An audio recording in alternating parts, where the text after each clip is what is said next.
Hi everyone, welcome back to my channel. This is Kat. First, I want to say Happy New Year. Hope everyone enjoyed your holidays. And thank you so much for supporting my channel and watching my videos. I truly appreciate every single of you that support my channels throughout the last year. Today, I want to continue our PVC series and explore the differences and the similarities between private equity and venture capital.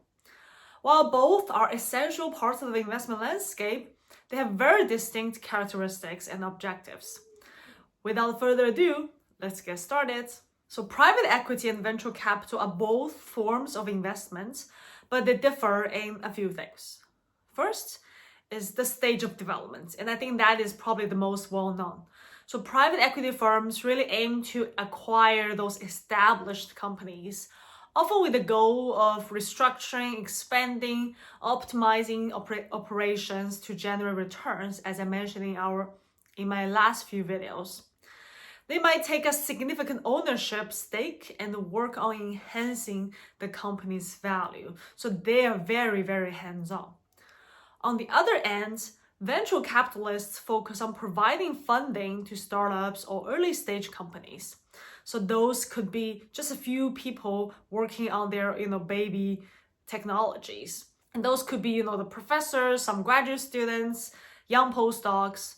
The primary goal is to support the innovative ideas and businesses with high growth potential, aiming for substantial returns on their investments. As you might have heard, in the VC world, they might invest 10 different companies, and as long as they have one unicorn company out of the 10, that covers the rest 9 losses. The second key difference lies in the risk and the return profiles. Private equity investments often involve mature companies with established cash flows, which can lead to more predictable returns. However, they might require higher capital investments. Venture capital, on the other hand, are riskier. As I mentioned, those companies are quite early stage. They offer the potential of high returns, but of course, naturally carries a high risk of failure. So the VCs expect significant growth and innovation from their investments. And of course, those carry higher risk overall. The third difference is investment size. As you can imagine, just due to the nature of the maturity of the firms that PE acquires, those companies are typically much larger, right? Those investments typically range from tens of millions to billions of dollars, and often involving significant acquisitions or buyouts. As I mentioned in the PE history, the leverage buyouts is really how PE expands their portfolio and how they quickly rise to be the top type of investment in the country. And of course, the VC investments are generally smaller in size and can range from thousands to millions of dollars depending on the stage of the company. And of course, depends on the type of industries and technologies if it requires higher or more intense capital. The fourth difference is the investment focus. The VCs often focus on technology-driven or innovative companies across various industries.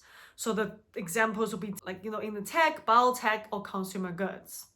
Our PEs, however, cover a broader range of industries and sectors because as long as the companies are mature and give stable returns, that's what can be in the PE portfolio. That can be also consumer goods or biotech, but also can be finances or manufacturing. And lastly, the varying ownership and control. This kind of ties back to how PE firms like to be hands-on. So PE firms often acquire a significant ownership stake in the companies, sometimes even acquire a controlling interest and actively participate in management decisions. So PE firms really like to take this active role in the companies they invest in.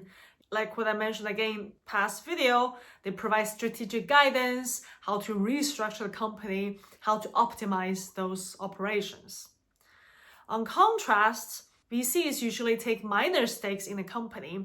They invest in and provide guidance, just general support, but typically they let the owners to kind of control and operate the company. But of course, VCs would try to offer, not just funding, but also mentorship or industry connections to nurture those startups.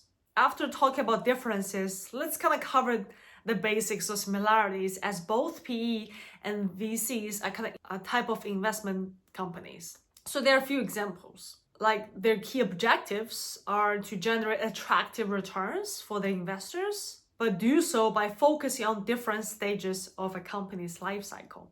It's similar in the sense of their fund structure.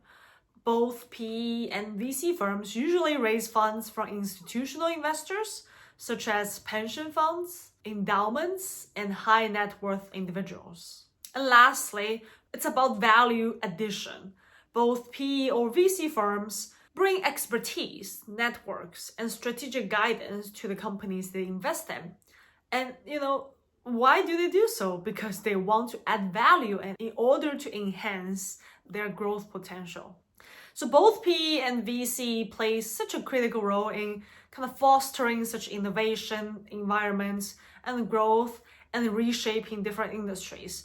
So no matter if you are an investor, an entrepreneur, or an analyst of such firms, understanding such differences and similarities are very, very critical. So I hope this video helps you understand a little bit better. And if you have not subscribed to my channel, please do so. I'm Kat. I'm a PhD in the life science industry.